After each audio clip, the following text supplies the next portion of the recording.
Alright, for the purposes of this video, please state your first name and last name. First name is Kapil, last name Sapkota. Alright, Mr. Subcoda, first of all, thank you for doing this video with me. So let's just get right into it. When did you move to this country? I moved here in 2006. Okay. Which country are you from? I'm from Nepal. Nepal. Okay. Now, growing up in Nepal, were you did you come from money, or were you middle class, or what form of economics were you in? I would say we came for better opportunity, better work opportunity. Over there, there you can find work, but unless you have a business or some kind of property, you won't really have a good life. You still have a life, but it's not how you would want it to be. So, right. So, would you say that the infrastructure is just not there? Yeah, I would say that. Yeah. Okay.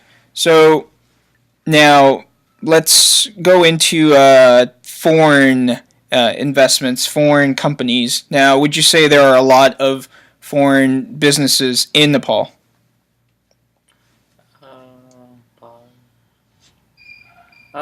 I would say that after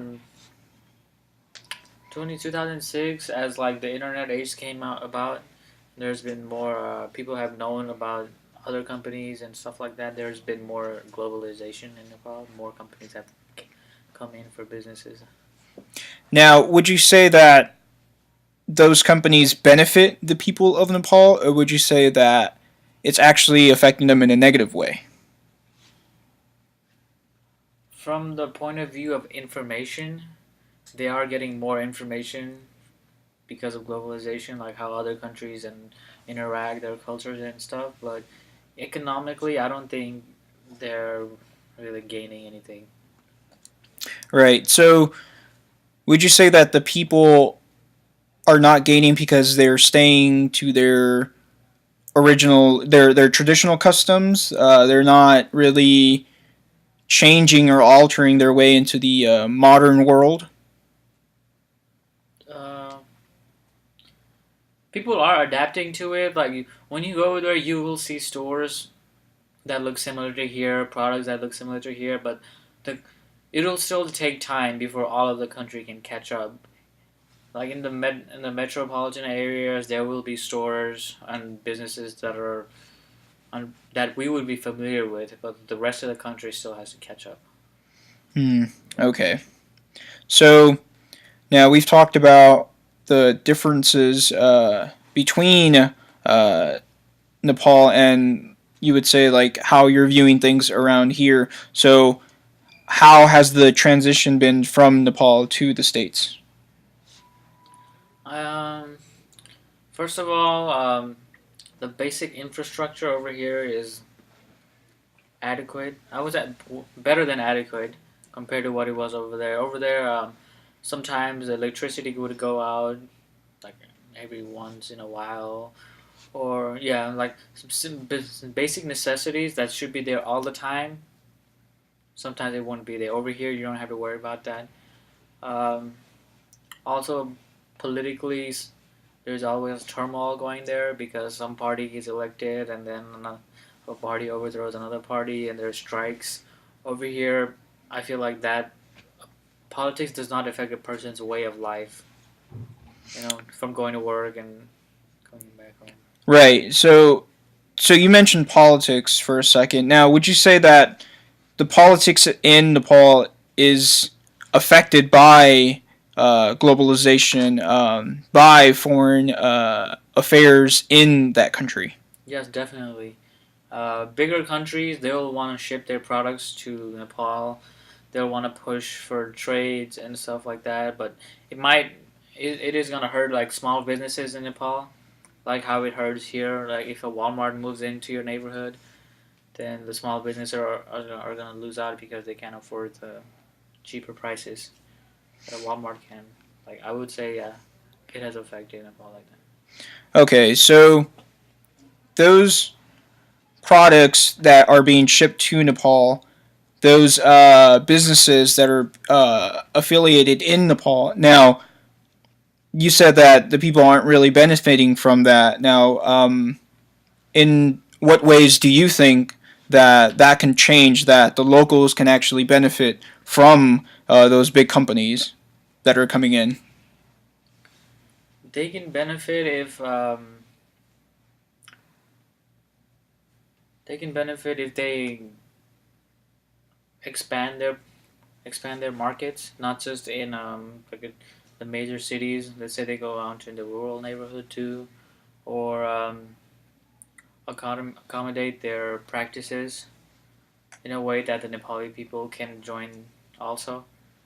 Make it more friendlier. I would say like yeah, just like communicating to the public, just letting them know that there are opportunities out there.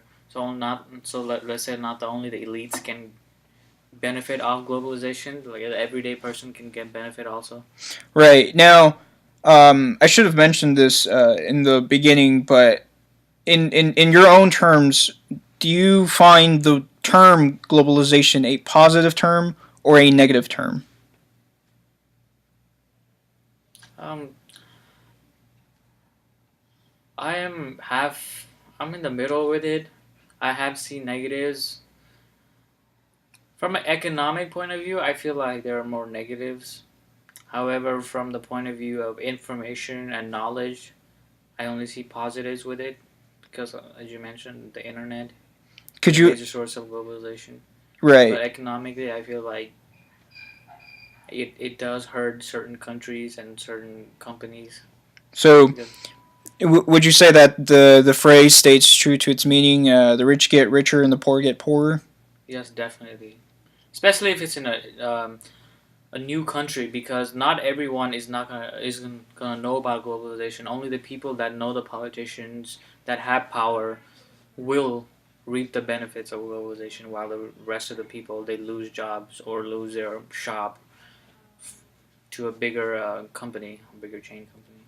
Right, right. So you mentioned that there are some positives to globalization. Could you expand a little bit more on that in terms of what you believe? Positives would be the sharing of information, communication being easier, like borderless countries. Like even if you're in a certain part of the world, you can still communicate with someone else. Right, right. That So now, when it comes to the transition that many local workers in those least developed countries face, do you think there's a correlation between globalization affecting that and the immigration waves that come into this country and other first world countries? how globalization affects immigration here. Right, right. So um, let me rephrase. So in terms of globalization, do you think that there is a correlation between that and the immigration waves that come into, let's say, America and any other first world country? Yes, I would say because most of the people they want to find better opportunity, and if they don't get it in their country, they'll immigrate to United States or like countries in Europe. And let's say they had a stable shop or a stable income, and they lost it because of globalization, because something bigger came in. Then yeah, I feel like it has an effect on immigration. Right. Okay. Well, those are all the questions that I have for today. Once again, thank you for doing this interview with me. I know it was very surprising, but once again, thank you.